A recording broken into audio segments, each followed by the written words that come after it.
بسم اللہ الرحمن الرحیم نحمدہ ونصلی علی رسولہ الکریم اما بعد۔ ایک سوال اس وقت بہت زیادہ کیا جا رہا ہے، وہ یہ کہ انسان اپنا خون بیچ سکتا ہے یا نہیں بیچ سکتا،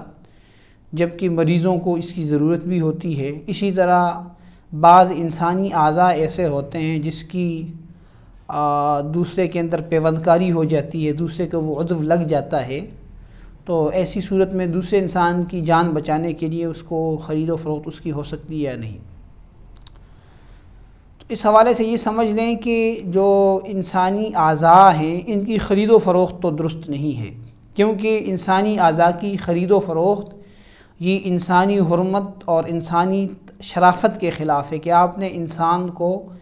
یا اس کے اعضاء کو ایک مال بنا دیا ہے جس کو لوگ خرید رہے ہیں اور بیچ رہے ہیں،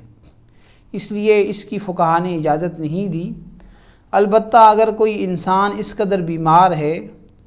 کہ اس کے جسم میں خون کی کمی ہے، اس کو خون کی ضرورت ہے، اور دوسرا کوئی صحت مند انسان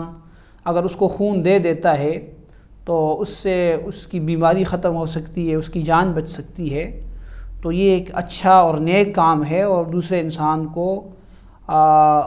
اس سلسلے میں تعاون کرنا چاہیے اور خون کا عطیہ کرنا چاہیے۔ لیکن اس خون کا معاوضہ لینا، اس کا کوئی فائدہ لینا یہ شرعاً جائز نہیں ہے، اس سے منع کیا گیا ہے۔ اسی طرح جو انسانی اعضاء ہیں، بعض انسان کے جسم کے اعضاء ایسے ہیں کہ وہ کام کرنا چھوڑ دیتے ہیں اور اس کے اندر اگر اس انسان کے اندر کسی دوسرے انسان سے وہ عضو لے کے پیوند کاری کر لی جائے تو اس انسان کی زندگی بچ سکتی ہے، جیسے گردے وغیرہ لگا لیے جاتے ہیں۔ تو اس سلسلے میں یہ سمجھنا چاہیے کہ اگر کوئی دوسرا ایسا انسان ہے جو صحت مند ہے اور وہ اگر اپنا عضو کا کوئی حصہ دوسرے کو دیتا ہے تو اس کے دینے سے اس انسان کو، دینے والے کو کسی قسم کا کوئی نقصان نہیں ہوگا، اس کو جسم کے اندر کوئی ایسی بیماری پیدا نہیں ہوگی جو دوسرے انسان کی بیماری کو ختم کرنے کے لیے جس کی یہ کوشش کر رہا ہے۔ یعنی وہ عام نارمل طریقے سے اگر وہ اپنا عضو دے دیتا ہے تو اپنی زندگی بھی نارمل طریقے سے وہ جی سکتا ہے۔ تو ایسا شخص اگر خیرخواہی کے جذبے کے تحت دوسرے مسلمان کی جان بچانے کے لیے اس کو اپنا کوئی عضو ڈونیٹ کرتا ہے، کوئی آرگن اس کو دے دیتا ہے، تو یہ جائز ہے، اس میں شرعاً کوئی خرابی نہیں ہے، لیکن اس عضو کا بیچنا، اس کا معاوضہ لینا یہ شرعاً جائز نہیں ہوگا۔ ہاں، یہاں ایک بات یہ ملحوظ رہے کہ بعض اوقات کوئی انسان بالکل اتنا زیادہ بیمار ہو گیا کہ اس کو کسی گردے کی ضرورت ہے یا کسی اور آرگن کی ضرورت ہے جس سے اس کی جان بچ سکتی ہے،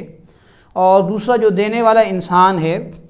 وہ اپنا عضو تو دے رہا ہے اور اس عضو کے دینے سے اس کو بھی کسی قسم کا کوئی نقصان نہیں ہو رہا، کسی قسم کی کوئی اتنی بڑی بیماری پیدا نہیں ہو رہی جس سے اس کی جان خطرے میں پڑ جائے،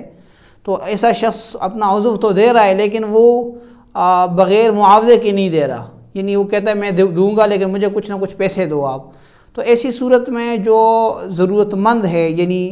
جو بیمار ہے، جو مریض ہے، جس نے اپنی جان بچانی ہے، تو اپنی جان بچانے کے لیے اگر وہ اس دوسرے شخص سے وہ عضو لیتا ہے، اس کا معاوضہ دیتا ہے، تو اس کے لیے معاوضہ دینا تو جائز ہوگا کیونکہ یہ مجبور ہے، لیکن جو دوسرا انسان ڈونیشن کرنے والا ہے، دینے والا ہے، اس کے لیے معاوضہ لینا جائز نہیں ہوگا کیونکہ وہ اپنا عضو بیچ رہا ہے، اور یہ مجبوری میں اپنی جان بچانے کے لیے، کیونکہ اس کو کسی اور طریقے سے وہ عضو نہیں مل رہا، تو اس کے لیے اس بات کی گنجائش ہوگی کہ یہ اس کا معاوضہ دے دے۔ تو بہرحال گفتگو کا خلاصہ اور حاصل یہ ہے کہ انسان کے ایسے اعضاء جس کو ڈونیٹ کرنے سے، جس کو دینے سے اس کے جسم میں کوئی اتنی میجر بیماری پیدا نہیں ہوگی جو اس کو موت تک لے جائے یا اس کی زندگی کو جو ہے وہ عام زندگی سے بالکل معطل کر دے اور وہ خود ایک مریض بن جائے اور اپنا کام وغیرہ جو ہے اس کا متاثر ہو جائے، اپنی زندگی متاثر ہو جائے، اس انداز سے کسی عضو کو ڈونیٹ کرنا تو جائز نہیں ہوگا۔ لیکن کسی ایسے عضو کو ڈونیٹ کرنا جس کے بعد بھی وہ نارمل حالت میں رہتا ہے، وہ ڈونیشن کر سکتا ہے، دے سکتا ہے، لیکن ان چیزوں کی خرید و فروخت کرنا، ان کا معاوضہ وصول کرنا یہ جائز نہیں ہوگا۔ اللہ تعالیٰ مجھے بھی اور آپ حضرات کو بھی عمل کی توفیق عطا فرمائے۔ وآخر دعوانا الحمدللہ رب العالمین۔ آذان میڈیا ہاؤس کو سبسکرائب کریں اور بیل کے آئکن کو پریس کریں تاکہ آپ ہماری تمام آنے والی ویڈیوز کو دیکھ سکیں۔ جزاکم اللہ۔